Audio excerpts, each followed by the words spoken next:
Okay, cool. Hello, everyone. Great. Are we having a good day? Yeah? Fantastic. So, I'm really pleased to introduce Ollie. Ollie supports EAGX conference organizers like me and investigates opportunities to expand CEA's events portfolio. He previously worked as a research analyst at Longview Philanthropy, a nonprofit which advises major philanthropists focused on safeguarding the long-term future. Before Longview, Ollie was an EA group organizer at the University of Warwick and in Cologne in Germany. He holds a first-class degree in philosophy and psychology from the University of Warwick and is just generally pretty awesome. Please welcome Ollie.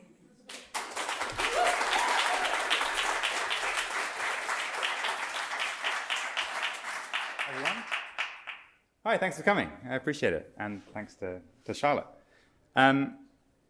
Yes, hello, I'm Ollie from CEA. And I should start by saying I'm relatively new to this job organizing events, so you should take it all with a pinch of salt. Or think about how this event went and then adjust using that how much you trust me. Yeah, I'm hoping today to kind of just give you an update on where CEA are at with their events kind of strategy and get some input from you guys on that strategy, and also encourage you to get involved in our events program. So I should have renamed this event Doing More Events Better, since the more is a key part of our approach.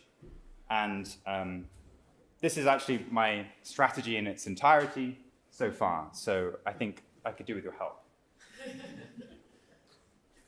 So I'm going to cover in this talk a brief impact case for events, why we should fund them, why we should do them. Like I mentioned, CEA's strategy now, what's going on at the moment. I'm going to talk about my kind of weakly held view on what events should try and be doing and how we can make them better. And that's the part I'll be interested in your thoughts on. And then I'll close with how CEA can help you be involved in running events yourself. Where's my clicker thingy?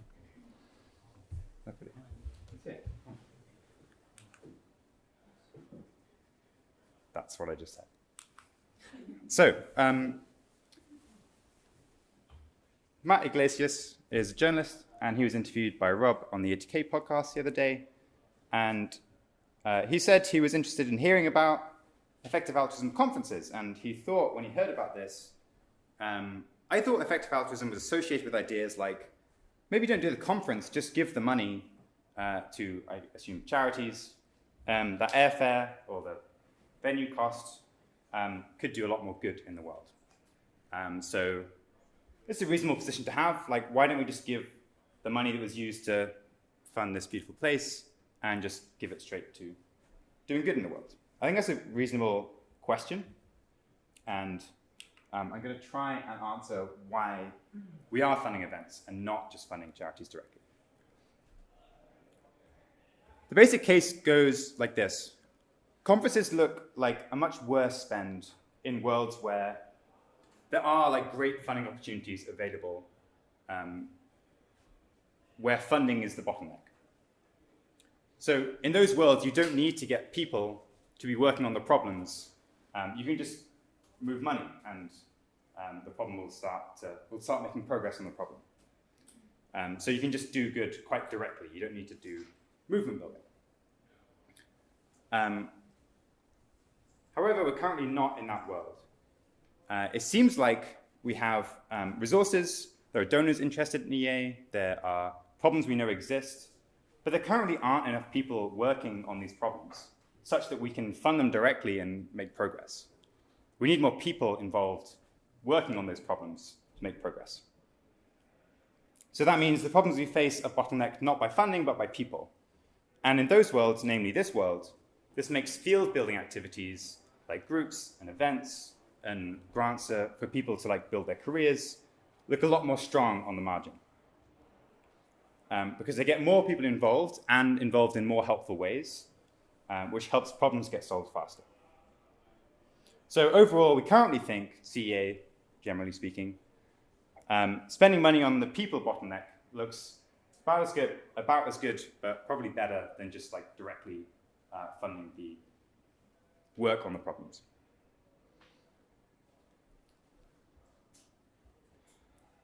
But for this to carry through, it needs to be the case that conferences cause people to work on the problems. I hope that's kind of where you're at, that when you're thinking about how to do good in the world, this has been a helpful place for you to make progress on that and find out what you can do.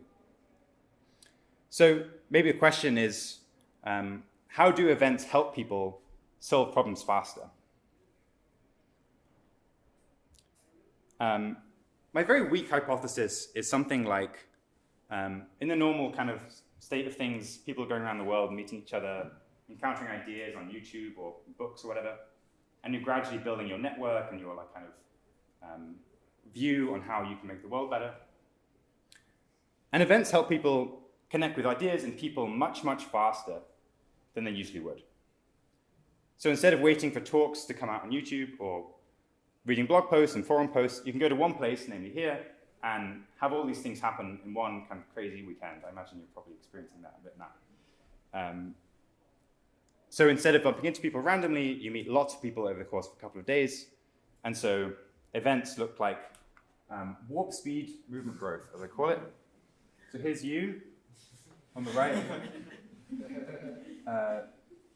Like the stars of Vegas, kind of like ideas and people, but it's like good stuff that you're flying through. And then this is your like radar thing, and you're like aiming towards good stuff.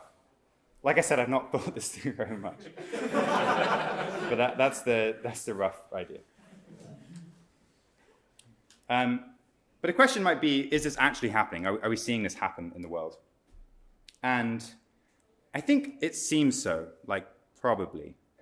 So Open Philanthropy did a survey in 2020 of people working in long-termist cause areas, which is a decent fraction of the community, and found that about half of the impact that CEA had, at least on them, was via the conferences. So these are people who either came across important ideas at conferences, met people who encouraged them to do important work, and credited those events with like some step in their career. So there's something going on. That seems pretty good. And more anecdotally, we encounter community members who cite conferences in their journey. So this is Angela. I think Angela's actually here as well. I won't make you say anything, but just to acknowledge that. Angela attended EAGX Virtual in 2020, learned about a course area which is improving institutional decision-making via the conference. So came across an idea she might otherwise not have done. Hard to say, but let's say you can explore that hypothesis. And then now is at the Future of Humanity Institute working on that problem. This is Rob. He went to EAG in 2016. He met Michelle, who ran the Global Priorities Institute Summer Fellowship, so research on global priorities. And after that, moved to FHI, the Future of Humanity Institute as well, and now studies AI sentience there. So there are also some, we can zoom in and we find some people for whom events really have had this impact, where at least they think, or we have the sense that by meeting people or encountering ideas at events, they kind of go on a different track, or they at least credit that event as part of their journey. So it seems to be happening, and hopefully this resonates with you this weekend. We also hear from organizations associated with the community that conferences are a great place for them to find additional staff and launch new projects with new people. So if you were in the career fair earlier, those people are there because they think these conferences are worth coming to. And they find lots of people to maybe employ or talk to. We talked to a speaker yesterday who was trying to find people interested in their work. And they found 2 people after their talk they'd not heard of before they met at the talk. So again, some things happening that seem promising, but we don't have a full set of data.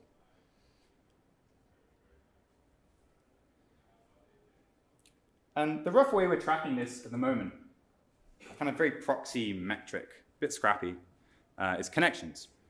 You could also think of this as kind of if you focus in on just meeting people, it's the rate of movement growth that's happening. So a connection is meeting someone new, who you then, after meeting them, think you're comfortable reaching out to them for a favor. So they might be like, hey, could you check over my blog post, or like, can I ask you about my career plan? Again, it's like very loosely defined.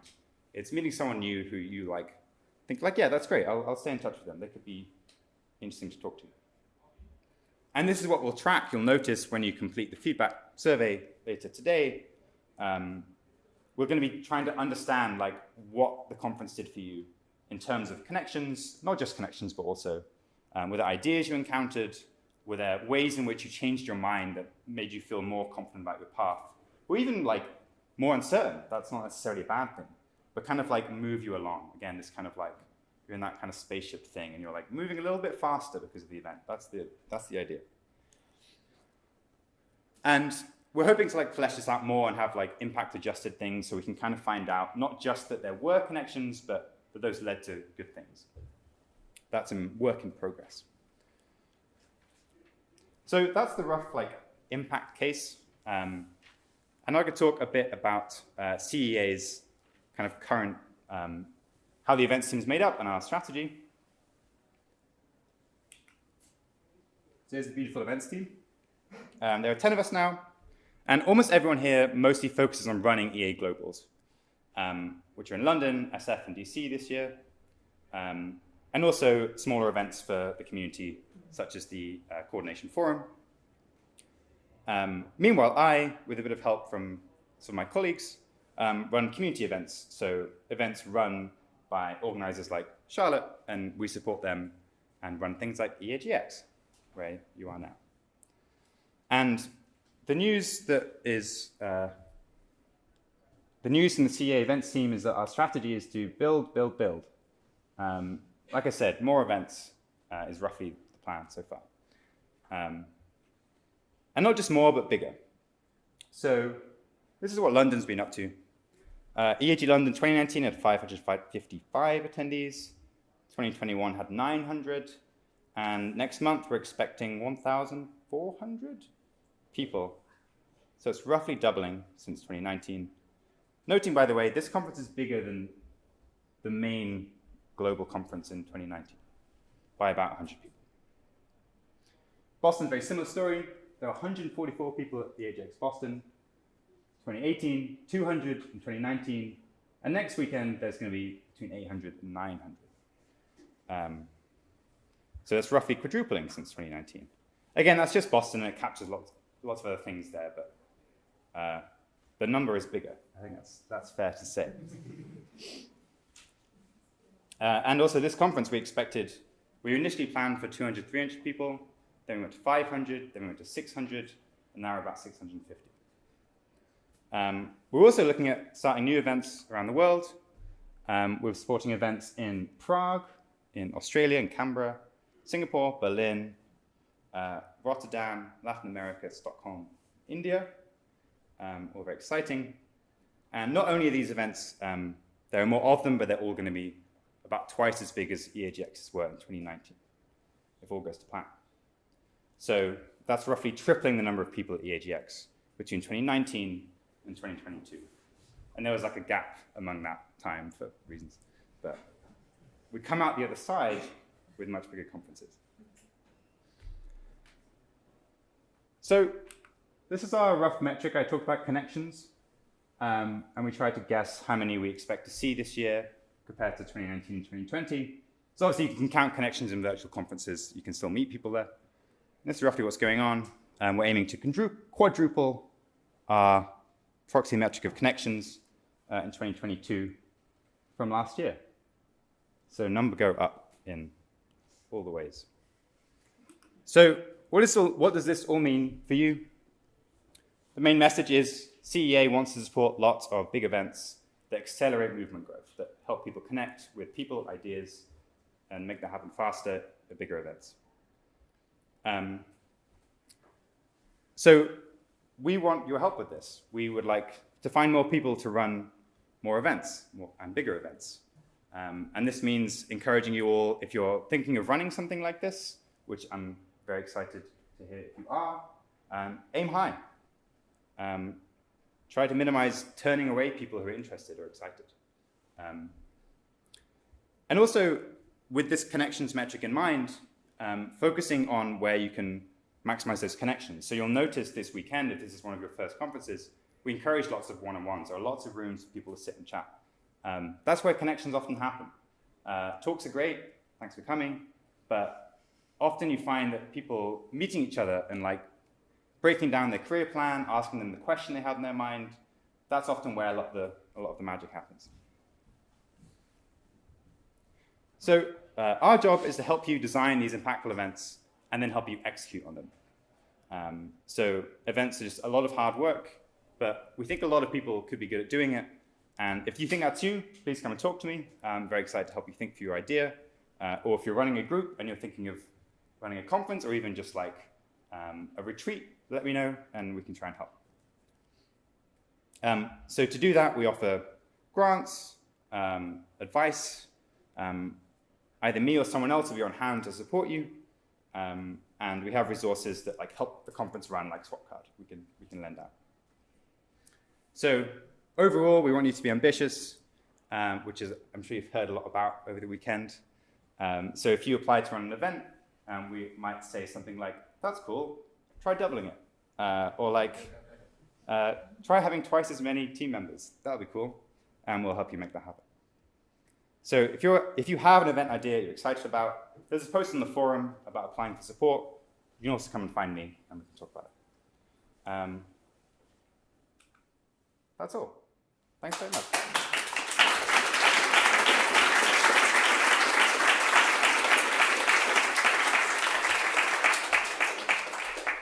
Thanks, Ollie. That's great. So this live discussion for SwapCard isn't on, so I think we're going to take questions by hands up, if that works. That's good. So yeah, okay, we've got a question over there to kick things off. Hi there. I'm Nick. I run the City Group in Bristol, for the U Group. Just wondering if you have any events you've heard about that City Groups are running that you really like and excited by hearing about, or that you recommend other City Groups try. Okay, so yeah, there's like existing city groups run an event. Yeah. Themselves, yeah. And to make the question easier, you can be like uni events as well. Yeah, sure.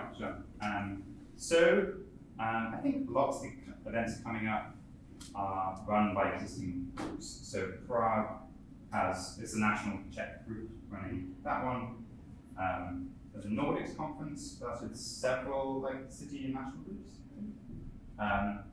And Rotterdam, I believe, is mostly the Rotterdam group.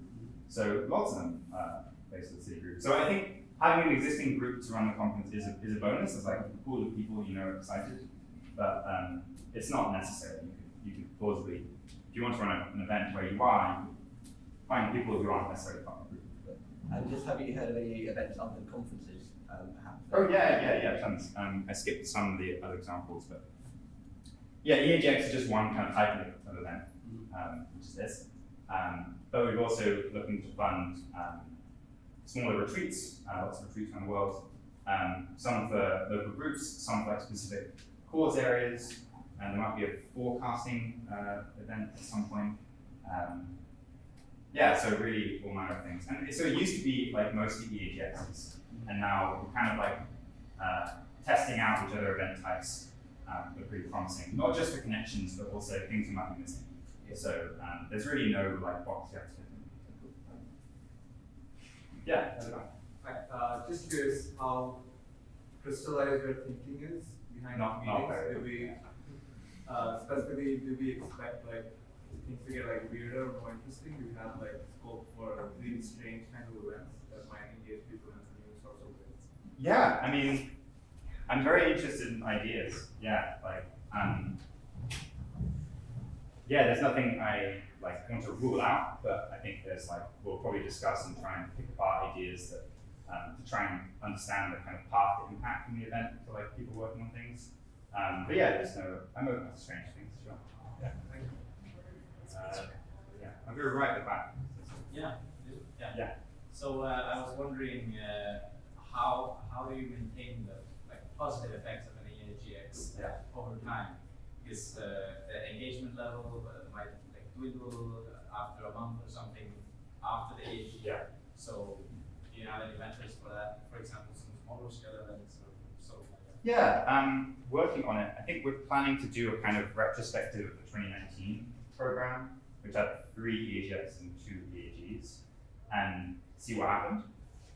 So there's some, like I said, you have like, you see the positive cases, like people who end up doing the thing they're interested in, but I didn't have a good sense of the overall picture. Yeah, so to be seen. Yeah, that's it. So you mentioned the example of Angela that was but she was so you say she was at the virtual event. Yeah. So I'm just wondering, like, it sounds way more cost effective. Sure. So why do you still decide on? Yeah, we're still going to do some virtual events this year, I think. At least one, yeah. So, very open to virtual events. We do find that currently in-person events have slightly higher connections per attendee. It's just quite hard to like hop around Zoom calls like you can here. Like, you don't have the serendipity as much of like walking past someone or like overhearing something. We still think they're worth doing, especially for people who have traveled a long way to get to pubs or for other reasons can't come to person things. So yeah, definitely open to more of those. Yeah. Right. So I've been talking with other events organizers, and I'm wondering your thoughts on the tension between smaller events and bigger events. Yeah. Because basically, the rationale behind doing smaller events is to set up a high bar in the participants. And so to reuse your metaphor of the spaceship. So basically, small events is like hyperlumic rockets doing exploration in some areas, and bigger events are like huge spaceships with lots of people. Yeah, sure. And so I'm basically wondering what you think about this in general terms. I'm not sure. Yeah, and we haven't had like a like portfolio of a year where you have both like small events and big events we can compare. I'm hoping this year will be that year and we'll have a sense. So I'll go back to it. Yeah, maybe similar to that. But how do you think about returns from events diminishing when you have like more EAGs and something where people are like, oh, maybe I went to EAG only a few months ago. I like had the conversations I wanted to have. There's this value for me to go to another one like in a month or so time. Like, are you worried about this, or do you think it doesn't happen now? Yeah. Also, we're like pushing the limits there because we've not had this many conferences before. We're finding like Boston is a similar like size to this one, and there's not that much overlap. Like it's not like the same people are coming from here and going to Boston and then going to London. There's overlap with like EA Globals and EAGXs, but we're finding so far there's like people are excited about going to like at least one.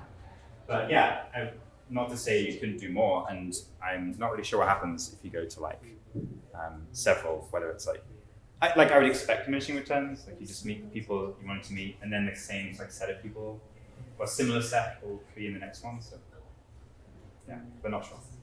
We've probably got time for one more question. Yeah. Actually, we're just hosting an event that will be the first time, or a big event that might be the first time people get in touch with EA. Yeah. Do you have any tips about that? Like how to do networking after if people are not yet involved, for example? Yeah, I do. Yeah, I'm not that sure, but it's something like making sure that someone who's totally new to it can like talk one-to-one, have like quite a lot like surface area with someone who can answer their basic questions and like clarify some things. I think it's easy to hear even like a really well done presentation and leave with a question that you like didn't quite get answered and that can like linger. And I think if you just have someone like after the event or like towards the end where it's like, hey, do you have any questions? And often it can be like, oh, I have this one like question which if I understood, I would be interested. But if I don't, I feel like confused. So something like making sure they can follow up seems pretty good. So like one-on-ones seem the ideal, but Great. yeah, again, I guess. I think we'll end there, but what's the best way for people to contact you if they have more questions? I've got nowhere to be, so here, now, yeah.